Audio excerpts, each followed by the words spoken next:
Hi friends, నేను సతీష్ కుమార్. ఈరోజు వీడియోలో పిఎంఈజీపీ అంటే prime minister's employment generation programme గురించి ఈ వీడియోలో పూర్తిగా చూడవచ్చు. ఈ వీడియోని స్టార్టింగ్ నుండి ఎండింగ్ వరకు మిస్ అవ్వకుండా చూడండి. ఈ వీడియో నచ్చితే నా ఛానల్ని సబ్స్క్రైబ్ చేయండి. అలాగే మరిన్ని వీడియోస్ కోసం పక్కనే ఉన్న బెల్ బటన్ని క్లిక్ చేయండి. ఓకే ఫ్రెండ్స్, ఈ పిఎంఈజీపీ స్కీమ్ ఉందని చాలామందికి తెలియదు. మన దేశంలోని గ్రామీణ పట్టణ ప్రాంత నిరుద్యోగ యువతీ యువకులకు ఉపాధి కల్పించాలనే ఉద్దేశంతో కేంద్ర ప్రభుత్వం ప్రవేశపెట్టిన పథకమే ఈ పిఎంఈజీపీ స్కీమ్. ఇక ఈ స్కీమ్ గురించి పూర్తి వివరాలు చూద్దాం. ఎవరిపై ఆధారపడకుండా స్వశక్తితో ఎదగాలనుకునే నిరుద్యోగులకు ఈ పిఎంఈజీపీ స్కీమ్ ద్వారా ₹1,00,000 నుండి ₹50,00,000 వరకు రుణాన్ని కేంద్ర ప్రభుత్వం బ్యాంకుల ద్వారా అందజేస్తుంది. అలాగే మీరు తీసుకున్న రుణంలో కేంద్ర ప్రభుత్వం గ్రామీణ ప్రాంతాల వారికి అయితే 35%, పట్టణ ప్రాంతాలకు అయితే 25% సబ్సిడీ అందజేస్తుంది. ఈ స్కీమ్లో ఎలాంటి మధ్యవర్తుల ప్రమేయం లేకుండా పూర్తిగా ఆన్లైన్ ద్వారా నిర్వహించే పథకం ఈ పిఎంఈజీపీ. కేంద్ర ప్రభుత్వంలోని సూక్ష్మ, చిన్న, మధ్యతరహా పరిశ్రమల మంత్రిత్వ శాఖ ఎంఎస్ఎంఈ పర్యవేక్షణలో ఖాదీ గ్రామీణ పరిశ్రమల కమిషన్ కేవీఐసి ద్వారా ఈ పథకాన్ని అమలు చేస్తారు.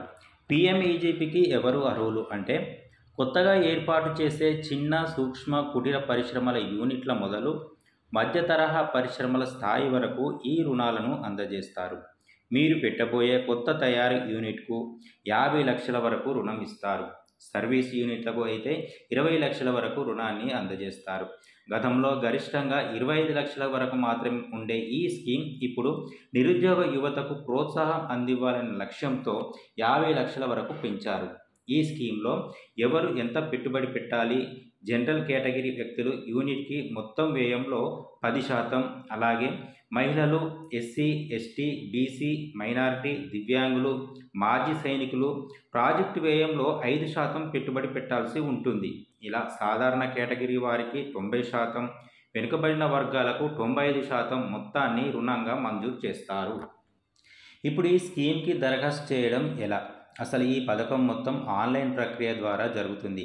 అయితే మీరు ఏర్పాటు చేయబోయే ప్రాజెక్టును మాత్రం భౌతికంగా మీ ప్రాజెక్ట్ని తనిఖీ చేసి పరిశీలన చేస్తారు. ఒకసారి KVIConline.gov.in అనే వెబ్సైట్లోకి వెళ్ళి పిఎంఈజీపీ పోర్టల్లో దరఖాస్తు చేసుకోవాలి. ఎలా చేయాలో ఒకసారి చూద్దాం. ఇక్కడ అప్లికెంట్ ఫర్ న్యూ యూనిట్ అని క్లిక్ చేయండి. ఇక్కడ అప్లికెంట్ ఎవరైతే ఉన్నారో వారి యొక్క ఆధార్ నెంబర్, ఒకవేళ ఆధార్ కార్డ్ లేకపోతే ఈఐడి ఎన్రోల్మెంట్ నెంబర్ అంటే 24 డిజిట్స్ నెంబర్ అయినా వేయవచ్చు. ఇక్కడ అప్లికెంట్ నేమ్, ఇక్కడ స్పాన్సరింగ్ ఏజెన్సీ అంటే గ్రామీణ ప్రాంతానికి చెందిన వారైతే కేవీఐసి మరియు పట్టణ ప్రాంతానికి చెందిన వారైతే డిఐసిలో వివరాలను నమోదు చేయాలి. ఇక్కడ స్టేట్ అండ్ డిస్ట్రిక్ట్, ఇక్కడ స్పాన్సరింగ్ ఆఫీస్ స్టేట్ సెలెక్ట్ చేసుకోవాలి. ఇక్కడ మేల్ ఆర్ ఫీమేల్ సెలెక్ట్ చేయండి. Date of birth, social category అంటే మీరు ఏ కేటగిరీ కిందకి వస్తారో సెలెక్ట్ చేయండి. ఇక్కడ qualification, minimum 8th class pass అయి ఉండాలి. సంబంధిత సర్టిఫికెట్ను అప్లికేషన్తో జత చేయాల్సి ఉంటుంది. ఇక్కడ మీ యొక్క ఫుల్ అడ్రస్తో పాటు mobile number, email ID, PAN card తప్పకుండా వేయాలి. ఇక్కడ unit location rural or urban ఏ పరిధిలోకి వస్తారో దాన్ని ఓకే చేయండి. ఇక్కడ మీరు పెట్టబోయే యూనిట్ ఫుల్ అడ్రస్ ఇవ్వండి. ఇక్కడ ఈడిపి ట్రైనింగ్ ఇన్స్టిట్యూట్, మీరు ఎక్కడైతే 1 month ట్రైనింగ్ తీసుకుంటారో ఇన్స్టిట్యూట్ సెలెక్ట్ చేసుకోండి. ఇక్కడ మీరు పెట్టబోయే యూనిట్కి ప్రాజెక్ట్ కాస్ట్ మరియు వర్కింగ్ క్యాపిటల్ ఎంత అవసరం ఉంటుందో ఇక్కడ మెన్షన్ చేయండి. ఇక్కడ మీకు ఏ బ్రాంచ్లో అకౌంట్ ఉందో ఆ బ్యాంక్ యొక్క డీటెయిల్స్ ఇవ్వండి. ఇక్కడ CGT MSc పొందాలనుకుంటున్నారా? ఎస్ అనండి. మీరు పిఎంఈజీపీ ద్వారా ఎవరి ద్వారా తెలుసుకున్నారో ఇక్కడ సెలెక్ట్ చేయండి. ఇప్పుడు అన్ని డీటెయిల్స్ ఒకసారి చెక్ చేసుకున్న తర్వాత సేవ్ ది డేటా క్లిక్ చేయండి. ఇప్పుడు మీరు ఫిల్ చేసిన అప్లికేషన్ని ప్రింట్అవుట్ తీయండి. ప్రింట్ తీసాక మనం ఇచ్చిన డీటెయిల్స్ ఏవైతే ఉన్నాయో ఈ విధంగా డీటెయిల్స్ అన్నీ కరెక్ట్గా ఉన్నాయో లేవో ఒకసారి చెక్ చేసుకొని ఇక్కడ అప్లికెంట్ సిగ్నేచర్ చేసి పిఎంఈజీపీ వాళ్ళకి సబ్మిట్ చేయాల్సి ఉంటుంది. చేశాక 10 రోజుల నుండి 15 రోజుల వ్యవధిలో మీరు పెట్టాలనుకున్న యూనిట్ని ఒకసారి పరిశీలించి మీరు ఇచ్చిన వివరాల ప్రకారం అంతా కరెక్ట్గా ఉంటే అప్లికేషన్ని అప్రూవ్ చేస్తారు. అప్రూవ్ అయ్యాక మీకు పిఎంఈజీపీ లాగిన్ అయ్యేందుకు గాను యూజర్ ఐడి అండ్ పాస్వర్డ్ని మీ మెయిల్ ఐడికి పంపిస్తారు. దాంతో మనం లాగిన్ అవ్వాల్సి ఉంటుంది. లాగిన్ అయ్యాక ఇక్కడ కరెంట్ స్టేటస్ని కనుక క్లిక్ చేస్తే ఇక్కడ మనకు పిఎంఈజీపీ లోన్ శాంక్షన్ అయినట్లు చూస్తున్నాం. మనం లోన్కి ఎంతైతే అప్లై చేశామో అంతే ఇక్కడ శాంక్షన్ చేయడం జరిగింది. ఇక్కడ మనం అంతకుముందు చెప్పుకున్నాం కదా 5% పెట్టుబడి పెట్టాలని. అంటే 10 లక్షలకి గాను 5% అంటే 50,000 రూపాయలు మార్జిన్ మనీ. ఈ మార్జిన్ మనీని మీరు బ్యాంక్ అకౌంట్లో డిపాజిట్ చేసుకోవాలి. పిఎంఈజీపీ వాళ్ళు మీ అప్లికేషన్ని బ్యాంక్ వాళ్ళకు ఫార్వర్డ్ చేస్తారు. మీరు చేయాల్సిందల్లా పిఎంఈజీపీ వాళ్ళు శాంక్షన్ చేసిన అప్లికేషన్ని ప్రింట్ తీసుకొని బ్యాంకు వాళ్లకు ఈ పిఎంఈజీపీ వాళ్ళు ఇచ్చిన అప్లికేషన్తో పాటు మీరు సబ్మిట్ చేయాల్సిన డాక్యుమెంట్స్ ఏంటో ఒకసారి చూద్దాం.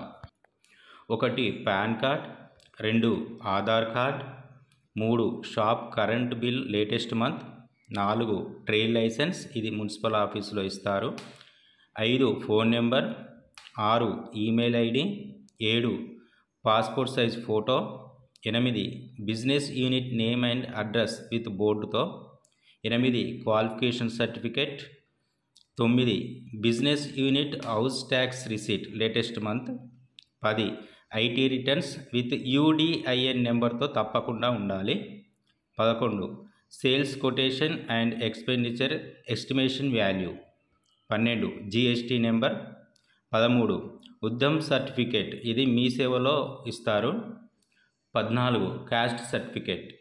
ఓకే, చూసారుగా ఇవన్నీ డాక్యుమెంట్స్ మనము బ్యాంకు వాళ్లకు పిఎంఈజీపీ అప్లికేషన్తో పాటు జత చేయాల్సినవి.